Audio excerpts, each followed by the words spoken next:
Hello everyone, আমি সঞ্চিতা। আমার নতুন একটি ব্লগে আপনাদের সবাইকে ওয়েলকাম। আজকে সকাল সকাল আমরা চলে গেছিলাম আমাদের পাড়ারই একটি বাজারে। চলুন দেখাই। দেখুন, আমি আমার ছেলে আর বাবা মিলে বাজারে যাচ্ছিলাম।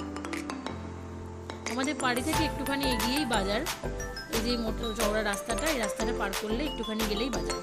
সেখানে সবজি, মাছ, ফল মোটামুটি সবই আপনি পেয়ে যাবেন। বেশি কিছু নেওয়ার নেই, একটু চিকেন নেব আর দেখি কি সবজিতে কি নেওয়া যায়। চলুন দেখি কি আছে।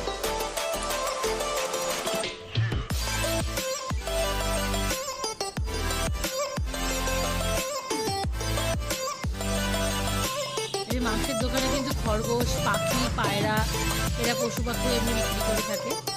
এই যে আমি ছেলেকে দেখাচ্ছিলাম যে বাবু দেখ। আমাদের মাংস কেনাটা হয়ে গেছে। এবার নিয়ে নেবো একটু আমড়া, যে টক ডাল খেতে ইচ্ছে করছিল খুব, তাই জন্য আমড়া নিয়ে নেব।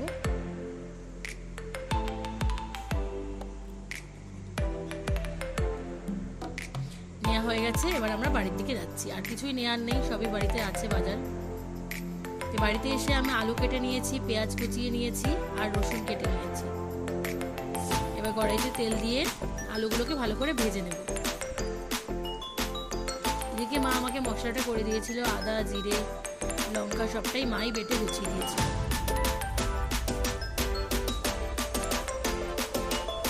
আলুগুলোকে একটু বাদামি করে ভেজে নিয়েছি, তারপর তুলে নেব।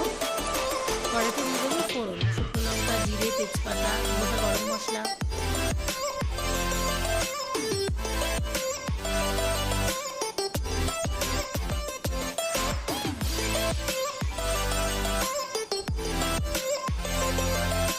তেলের উপর একটু দিয়ে দেবো চিনি, তারপরে কুচনো পেঁয়াজগুলো দিয়ে ভাজতে থাকবো।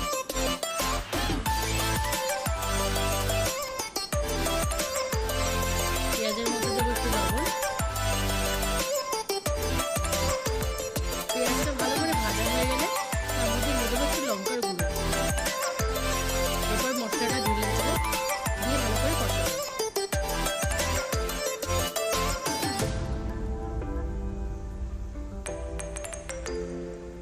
এবার এর মধ্যে দিয়ে দেবো লবণ, একটু হলুদ।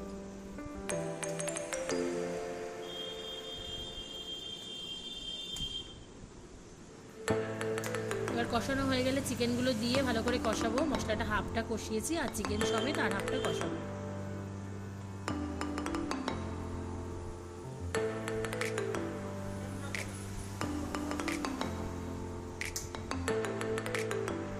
চিকেনগুলো কষাতে থাকুক, তার মধ্যে আমি আপনাদেরকে একটু জানাই যে মা বাড়িতে করেছিল সুন্দর আইসক্রিম। এটা আম দিয়ে করেছিল মা। আমি রেসিপিটা আপনাদেরকে দেখাতে পারবো না, তখন আমি ছিলাম না। তো ভাবছি সেটাই আপনাদেরকে এখন বের করে দেখাবো, কেমন টেস্ট হয়েছে সেই রিভিউটা আমি দেবো। মাংসটা তাহলে কষতে থাকুক। এর মধ্যে আলুগুলোকে দিয়ে দিয়েছি।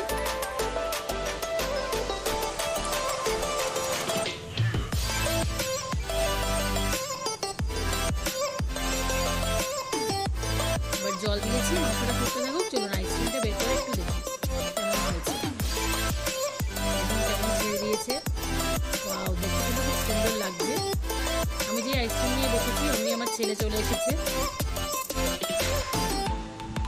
আমার আগেই ওই রিভিউ দিয়ে দিল খেয়ে কেমন হয়েছে ওর দিমির বানানো আইসক্রিম। দেখুন কি মজা করে খাচ্ছে ও, আবার বলছে ইয়েস। দেখে আমার মাংস রান্না প্রায় কমপ্লিট। একটু গরম মশলা গুঁড়ো আর একটু ঘি দিয়ে একটু নাড়িয়ে চাড়িয়ে নামিয়ে নেব।